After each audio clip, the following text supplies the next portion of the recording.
Ceux qui le pratiquent vous diront, ils ont retrouvé de l'énergie, de la vitalité, ils ont perdu du poids, ils se sentent bien et ont retrouvé une meilleure santé. Quelle est cette méthode? C'est le jeûne intermittent ou intermittent fasting en anglais. En quoi cela consiste? Quels sont les principes physiologiques qui le sous-tendent? Et quelle est la meilleure façon de le faire? Nous en parlerons dans un instant. Restez jusqu'à la fin, je reste persuadé que vous allez apprendre quelque chose. Bonjour, vous êtes sur le coin santé naturelle, soyez les bienvenus. Sur cette chaîne, on parle de bien-être et d'alimentation vivante. Si vous aimez nos vidéos, abonnez-vous et rejoignez-nous, ce serait un réel plaisir.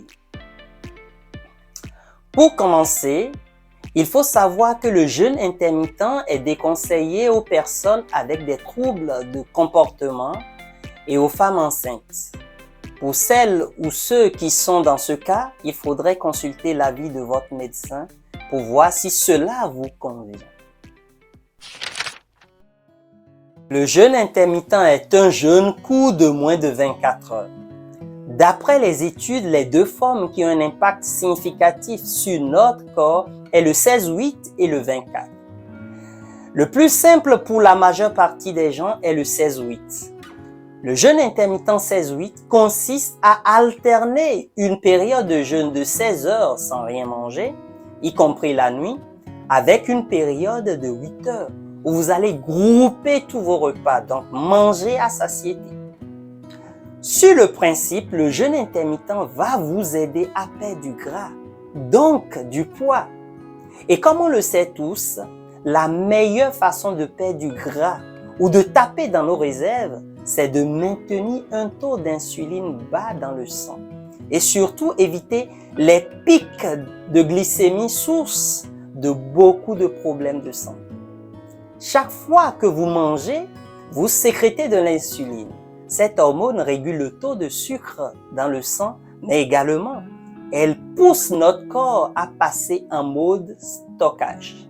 En revanche, quand on jeûne, le taux d'insuline baisse et le corps passe en mode déstockage. Par conséquent, vous allez retrouver de la vitalité et de l'énergie. Pourquoi?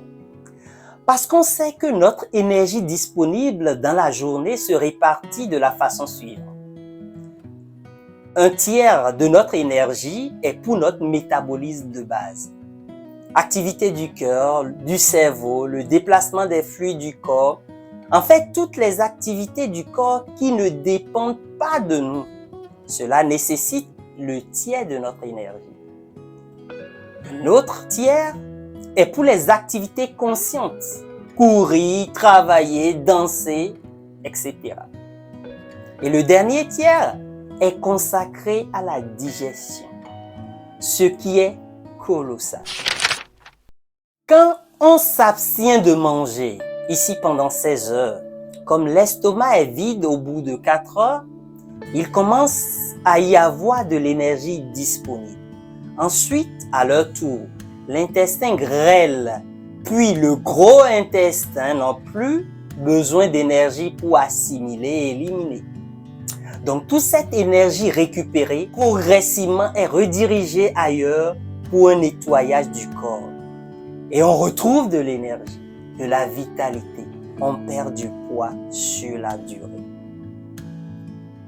Quand on mange pendant 8 heures et qu'on laisse 16 heures au corps, cela facilite une meilleure digestion, assimilation et une meilleure élimination. Tout le système digestif étant au repos à partir de 12 heures, après notre dernier repas, le taux d'insuline baisse, entraîne un mode de déstockage. On commence par taper dans nos réserves. Les graisses libèrent les toxines qui s'éliminent par la même occasion.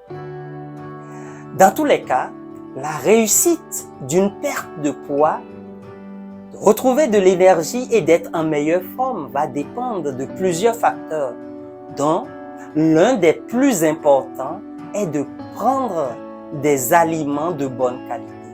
Arrêtez ou de diminuer les aliments ultra transformés et raffinés, bourrés de sel, de sucre, de mauvaises graisses et de revenir à la bonne alimentation.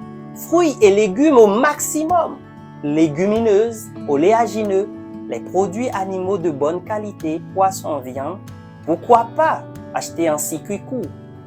Les produits lactofermentés, les graines germées, etc., etc.